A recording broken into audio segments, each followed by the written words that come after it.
কংগ্রেস এখন জিন্নার সমর্থকদের দল, বললেন কমলাক্ষ। কংগ্রেস এখন জিন্নার সমর্থকদের দল, তাই টিকিট বিক্রি হয় নিলামে, এই মন্তব্য করেন উত্তর করিমগঞ্জের বিধায়ক কমলাক্ষ দেবপ্রকাশ। তিনি বলেন, সংখ্যালঘু এলাকার সিট থেকে প্রচুর টাকা কালেকশন হয়েছে, কিন্তু হিন্দু এলাকায় প্রার্থী খুঁজে পায়নি কংগ্রেস। তিনি বলেন, কংগ্রেসের এই অবস্থা দেখে তার দুঃখ হচ্ছে। Bureau report, Barak vision.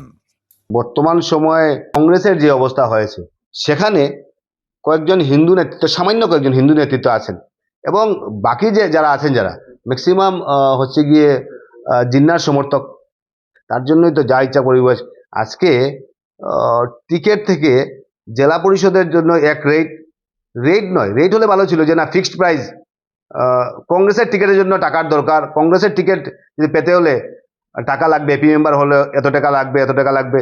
Fixed price হলে ঠিক ছিল, কারণ টাকা তো লাগবে। কংগ্রেস মানে কংগ্রেসের টিকিট পাবেন আপনি, আর টাকা ছাড়া আপনি টিকিট পাবেন সেটা হতে পারে না, আপনার টাকা লাগবে। সেটাই ভালো ছিল যে ফিক্সড প্রাইস, কিন্তু এখন ফিক্সড প্রাইস নয়, এখন নিলাম চলছে।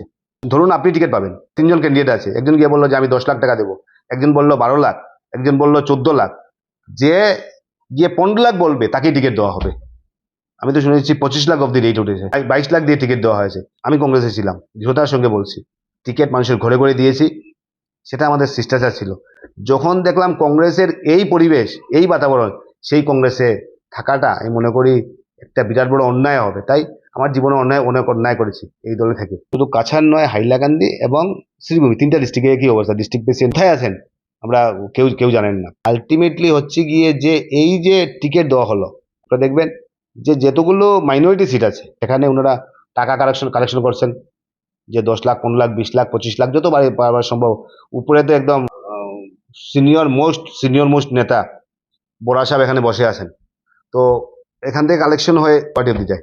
এখানে এজেন্সি আছে, এজেন্ট কোন জায়গায় বেশি টাকা কালেকশন হবে, কি হবে, আমি তো সব জানি। প্রত্যেকটা জায়গায় মাইনরিটি সিট যেগুলো আছে, মুসলিম অধ্যুষিত অঞ্চল যেগুলো সিট যেগুলো আছে, সেই সিটগুলোতে ওনারা পয়সা বিনিময়ে ওনারা টাকা দিচ্ছেন, কিন্তু হিন্দু মেজরিটি যেগুলো সিট আছে যেগুলো, সেগুলোতে টিকিট দেওয়া হচ্ছে না, সেগুলো টিকিট পাচ্ছেন না, কারণ পেশিয়েন্ট নাই, টিকিট কোথা থেকে পাবেন। তাই কংগ্রেসের যে এই অবস্থা হবে, কংগ্রেসের যে বর্তমান দিনে যে এই একটা বাতাবরণ হবে, সেটাই দুর্ভাগ্যজনক ব্যাপার। কংগ্রেসের অবস্থাটা দেখে, একসময় তো কংগ্রেসে ছিলাম, তো দেখে নিজের দুঃখ হয়।